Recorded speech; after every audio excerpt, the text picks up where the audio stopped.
Good morning, everybody. We'd just like to thank you all for being here for this exciting Earth Week announcement that we have, a partnership between New York City DOT, the Hort, the Horticultural Society of New York City, and Rutgers University. So to start our program today, I just want to introduce New York City Department of Transportation Commissioner Ydanis Rodriguez.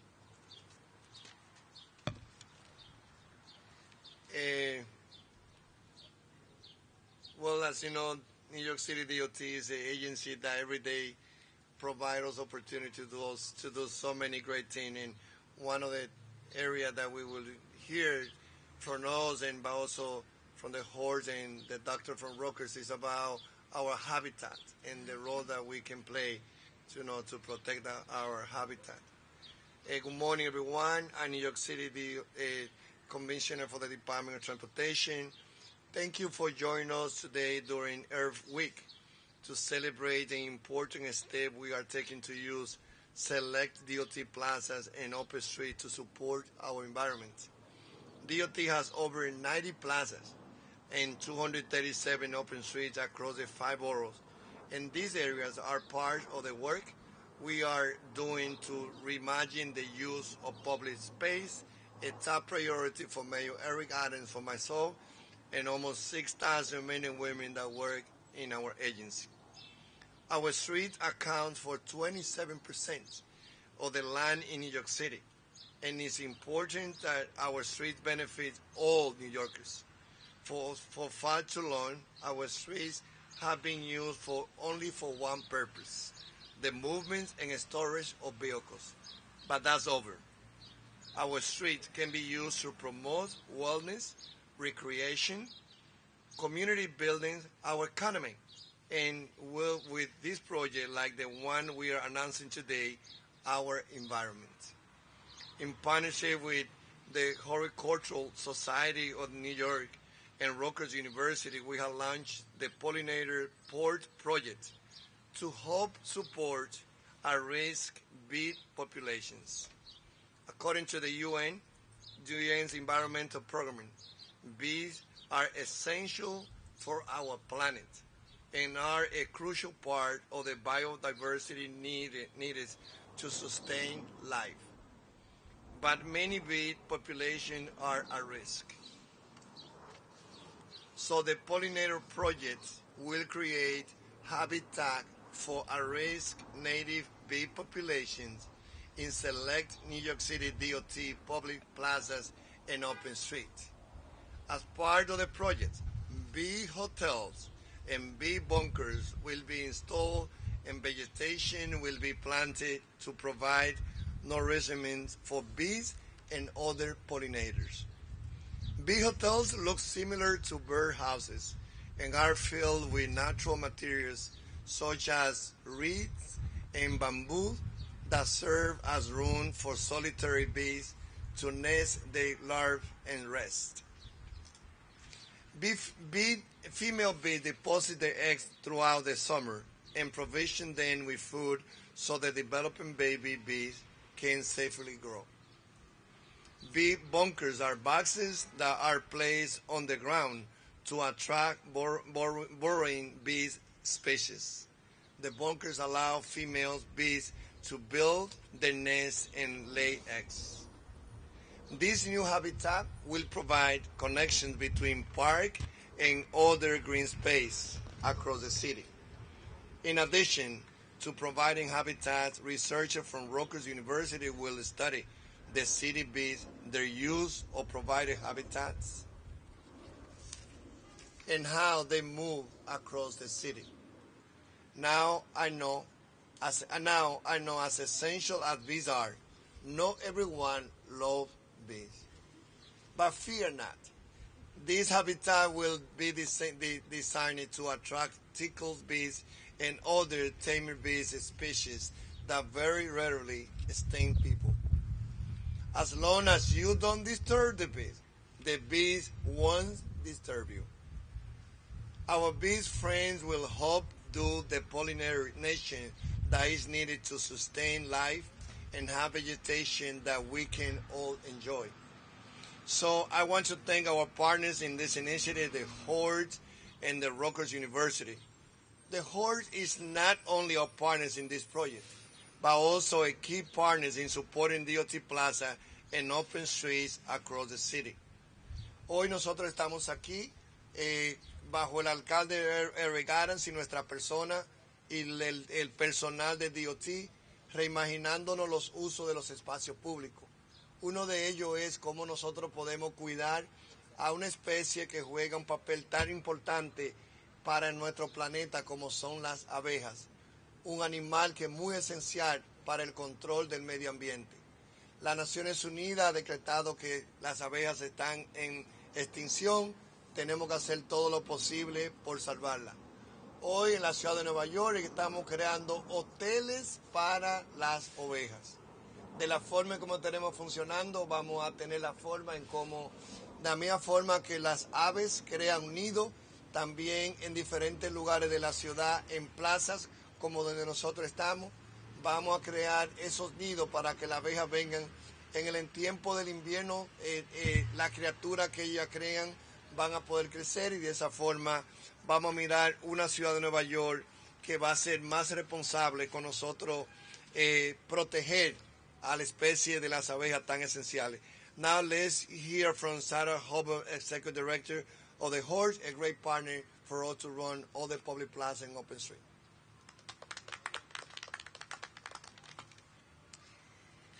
Thank you. My name is Sarah Hobel, and I thank you for this opportunity to speak on behalf of the Horticultural Society of New York, also known as the Hort.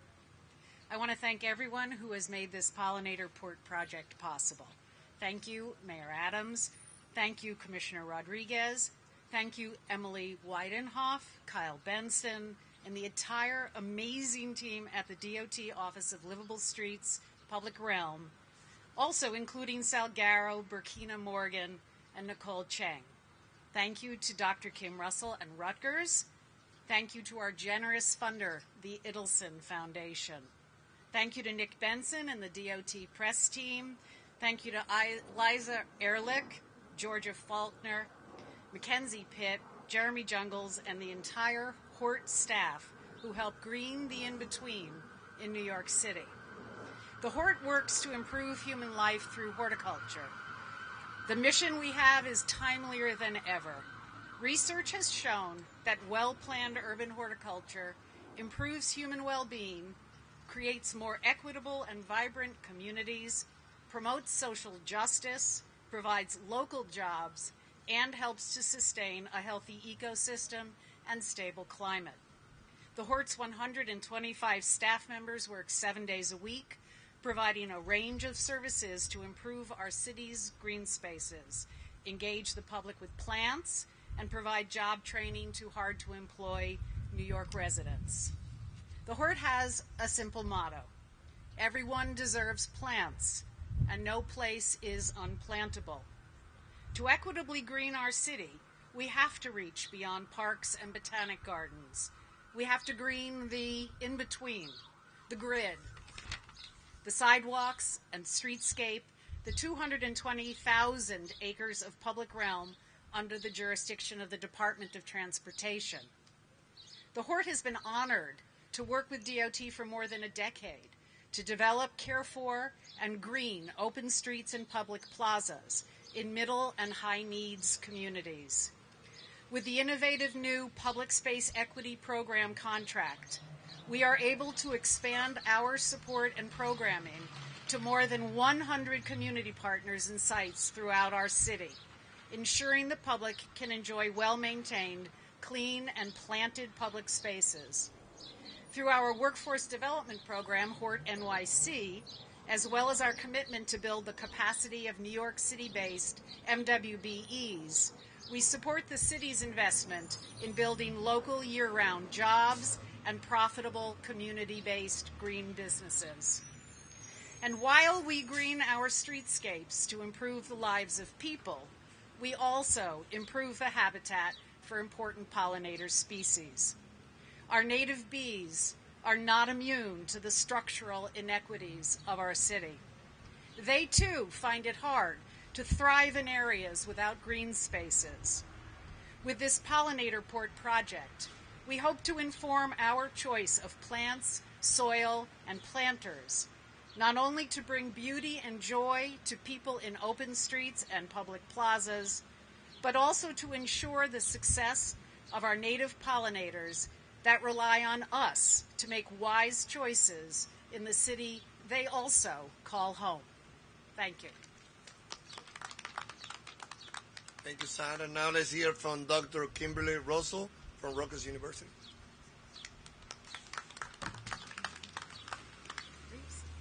And now, a little bit about bees.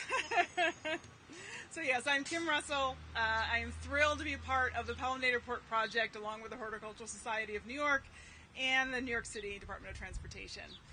This project gives us the unique opportunity to provide both meaningful support to our native pollinators while also raising public awareness about the needs of these beneficial insects.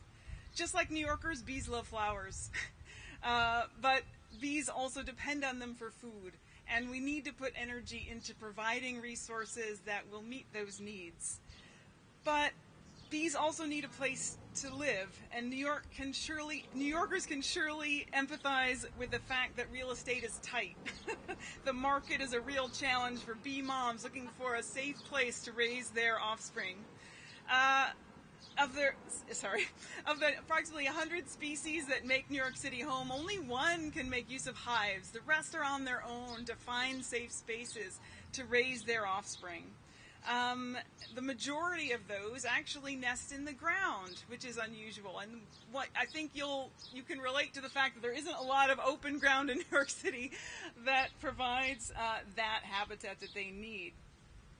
Our bee hotels and bee bunkers provide much needed real estate for a diversity of native pollinators. The hotels can cater to the bees who nest in cavities, typically dead plant stems that are too often cleared away to make urban spaces look neat and tidy.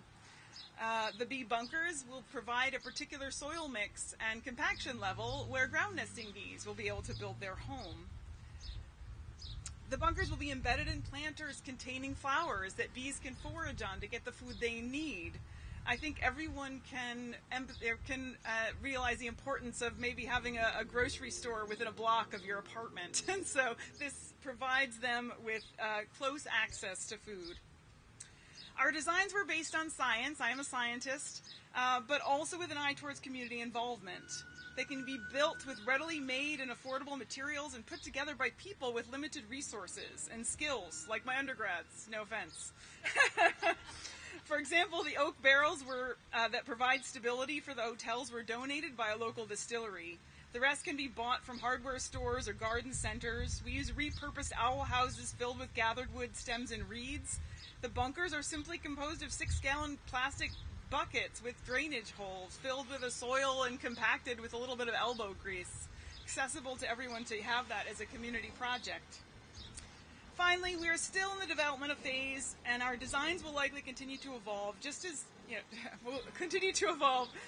like city folk are a little bit different than country folk. City bees are a little bit different than country bees in their preferences. Most of the science is based on bees in rural or suburban environments, and so we're learning a little bit about what city bee moms want. But the nice thing about that is this project will provide very valuable data that can be then used to design more beneficial and efficient pollinator ports for not just throughout other places in New York City, but in other urban areas. And so we hope that the data from this project will really make urban spaces throughout the country more welcoming to our beneficial native pollinators. Thanks so much.